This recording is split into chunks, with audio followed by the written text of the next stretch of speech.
I'm gonna share my absolute favorite smartphone filmmaking accessories for shooting amazingly gorgeous cinematic videos. These accessories are perfect for creators focused on travel videos, music videos, YouTube videos, product videos, commercials, and tons more. I've got 10 different things to go over, and make sure you stay until the end because, spoiler alert, number 10 is the most important in my eyes. Now, before we dive into my list, I do wanna point out that we are gonna cover a lot of gear in this video. Keep in mind though that you absolutely do not need all or any of it, depending on the type of content that you're planning on shooting. I'll do my best to outline when a certain piece of gear might be unnecessary for certain categories of content, but just always keep in mind that when you're watching videos like this on YouTube, just because someone recommends it doesn't mean you absolutely need it. Everyone has different needs. All right, now that we've got that out of the way though, the first and most important thing that you'll need to shoot great smartphone videos, well, it's a great smartphone. Pretty obvious, I know, but if you're watching this video with a smartphone that is more than 2 to 3 generations old, I truly think one of the best investments of your money would be to get one of the newest smartphones from the 2 largest manufacturers, which are Apple or Samsung. The past 2 years have been an insane whirlwind of smartphone camera upgrades between the iPhone 13 Pro coming out last fall and the recent release of the S22 Ultra from Samsung. The difference you'll see in quality comparing just an iPhone 11 to an iPhone 13 is pretty mind-boggling. And I know that personally because my old phone is an iPhone 11 and jumping to the 13 was a huge increase in quality. The sensors have been increased in size, the fixed apertures have been reduced, meaning better low light performance. The stabilization technology has become insanely good. Combine all of these things and you have a smartphone camera that can honestly compete with some entry-level mirrorless and DSLR cameras. Okay, up next, although I don't use it all the time when I'm filming with my smartphone, I think the coolest and most unique accessory out there are anamorphic lenses. Now, I talked about anamorphic lenses in the last video, so I won't linger on this too long, but basically an anamorphic lens uses complex optics to essentially squish your footage together, making it look pretty awkward by itself. But most filmmaking apps like Filmic Pro have an automatic setting which de-squeezes the footage, stretching it out into a more cinematic ultra widescreen format. You've probably seen videos before where a person kind of tried to copy this widescreen format by adding black bars above and below their video. That's cool and all, but you're technically losing data from the sensor, you're just covering it up with black bars, whereas an anamorphic lens actually gives you the true widescreen format without losing any data from the sensor. And on top of that, you get these really cool horizontal lens flares that are reminiscent of Hollywood movies that were also shot on anamorphic lenses, although theirs probably cost like tens and tens of thousands of dollars. My favorite brand for lenses like this are from shotmoment.com, and I personally have the gold flare option, which I think is better for filming outside when you're in the sun. All right, number 3 on this list of smartphone accessories is a gimbal. This is a super helpful tool that uses electric motors to keep your phone super steady as you're moving. This allows you to capture much more professional looking movements that don't have that telltale amateur shake that comes from just filming aimlessly handheld.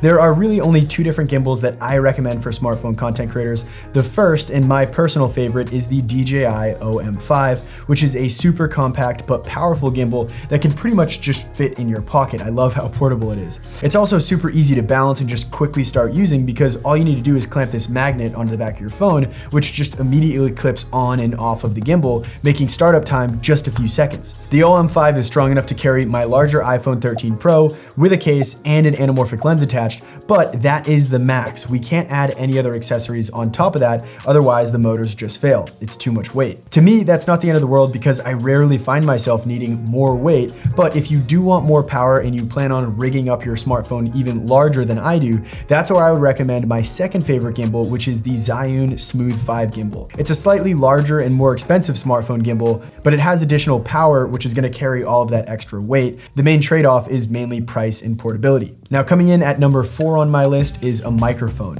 It's very common for people to focus like crazy on their camera and the look of their video, but at the end of the day, no matter how good it looks, if you have terrible audio quality and it sounds like you're recording in an echo chamber, it really reflects poorly on the message you're trying to convey, and it's going to be hard for you to keep your audience focused on your content. Now, if you're filming within a few feet of your subject or recording selfie style where you're just a few feet away from your mouth, you can probably get away with using your built-in microphone. But if that distance increases anymore, you absolutely need a new microphone solution. Now, when people realize this, most of the time they go out and buy a shotgun microphone to place on top of their camera. Now, when you think about it, that doesn't really solve the problem because we still have that distance issue. The microphone is still attached to the camera, so however far away it is from your mouth, we still have to overcome that big gap. So instead, what I recommend is to use a lavalier microphone solution. You basically have three options depending on your budget and how convenient you want things to be. The first is a standard wired mic that you plug directly into your phone, something like the Pop Voice Pro Lav mic, which only costs $15 from Amazon, but has a long enough cord to allow you some extra distance when filming. After that, you can use the same lav mic, but plug it into a dedicated recorder like the Zoom H1N. This means you can be as far away from the camera as possible and still get great audio. You just have to sync the audio with the video while you're editing because they're technically recorded on two separate devices. And then finally, the last and most convenient, but also most expensive option would be to invest in a wireless microphone solution.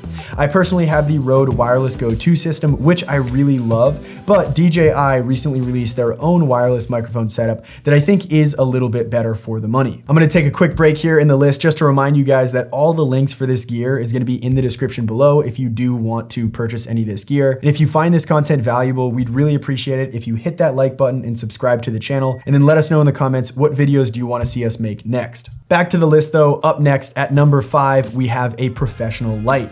When you think about the fact that a camera is just a tool that captures and interprets light data, it's pretty clear that owning a light to enhance your videos is pretty dang important. One single light can quickly and easily transform a setup that looks like this to this, which is a much more professional looking scene. Now, we could talk for hours about lighting theory and the different types of lights worth buying, and we actually do in our online filmmaking program, 14-Day Filmmaker, but for the most part, I just want people to realize how useful just one light can be. Now, as far as recommendations go, my two favorite lights, depending on your budget, are the Yongnuo YN300 Mark II, which is the budget option, and then for a little extra money, you could also get the Godox SL60, which is actually what I have lighting me right now. From there, you just want to keep in mind that diffusion plays a large role in the quality of your light.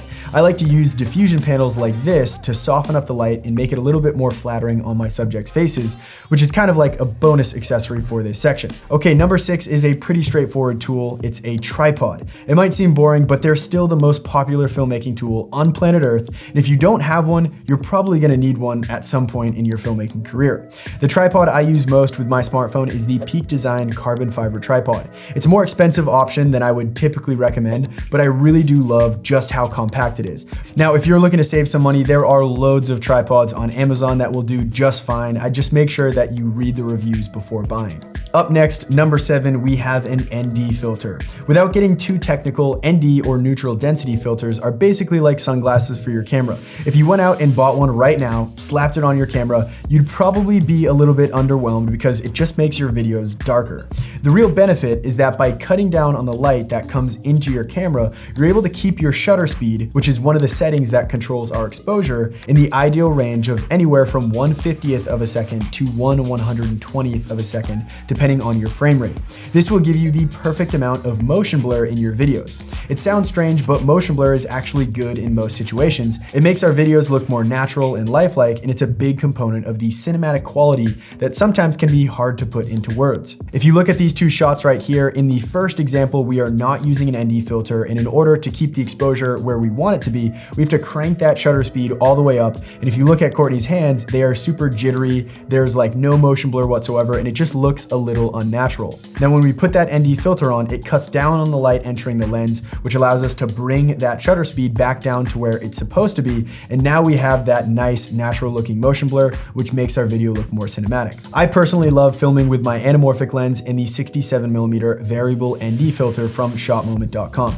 And I know you probably think like shotmoment.com sponsored this video. They absolutely didn't. I just really like their accessories when it comes to smartphone filmmaking. All right, moving on, at number 8, we have our editing program. Now, I know an editing program isn't really an accessory, but I imagine people watching this video are somewhat new to content creation, and I think one of the most stressful decisions is choosing what program you're gonna use and how you're actually gonna edit your footage together. Do you wanna edit everything on your phone, using a computer program? How much do you wanna spend on the program you use? There's a lot that goes into it. Now, I'm obviously biased because I shoot and edit videos for a living, and not everyone has the same goals. They might not want to get that in-depth into video editing, but I truly do think that editing on a computer, however daunting it may seem, will make your life editing videos so much easier. There are great smartphone apps for editing, but the real drawback in my eyes is the lack of screen real estate that comes with using a smartphone. So with that being said, my recommendation would be to start with a computer editing program. I personally use Premiere Pro, but that does cost a monthly fee. So for those looking to save money, my recommendation would absolutely be DaVinci Resolve, which you can download and use for free.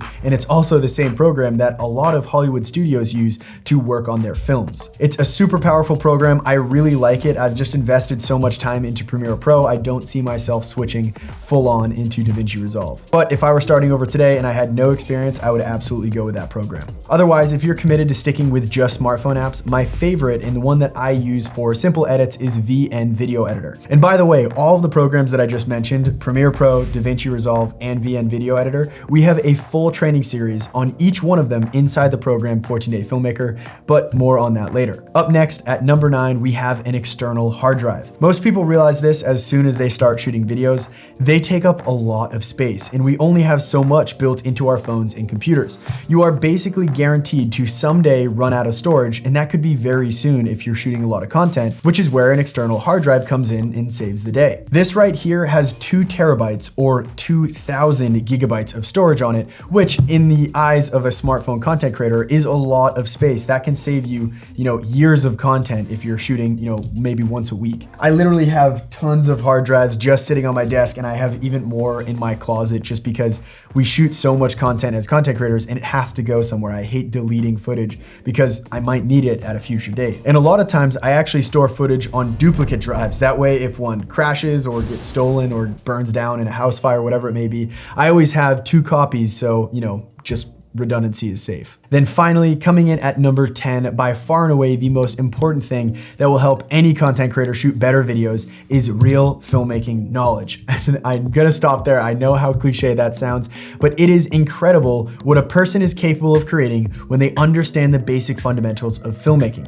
In fact, you could give a person who knows very little about filmmaking a $50,000 camera and all the other gear they need, and then another person who's studied the basic fundamentals, just a smartphone or other entry-level camera, and I can all but guarantee that the person who studied the basics will be able to blow away the person who has all the expensive gear. I literally see this happen all the time. If you spend just a few weeks focusing on camera settings, movement, composition, and lighting, even if it's just with your smartphone, by the end of those 2 weeks, you will be so much further along than most people who just spend their time on YouTube watching videos about gear that they want to buy. Now, if you didn't know this already, at contentcreator.com, we have a course called 14-Day Filmmaker that has helped over 45,000 people quickly learn the ins and outs of shooting amazing cinematic videos, no matter what gear they have for their YouTube channels, their businesses, their social media channels. A lot of our students have actually started video production companies getting paid to do what they love. We've built the most streamlined online curriculum for aspiring content creators, and part of the reason we've been so successful is the fact that the course is literally $48. That's a lifetime access to everything for less than the cost of a trip to the grocery store. Not to mention, we recently created a smartphone-specific version of 14-Day Filmmaker,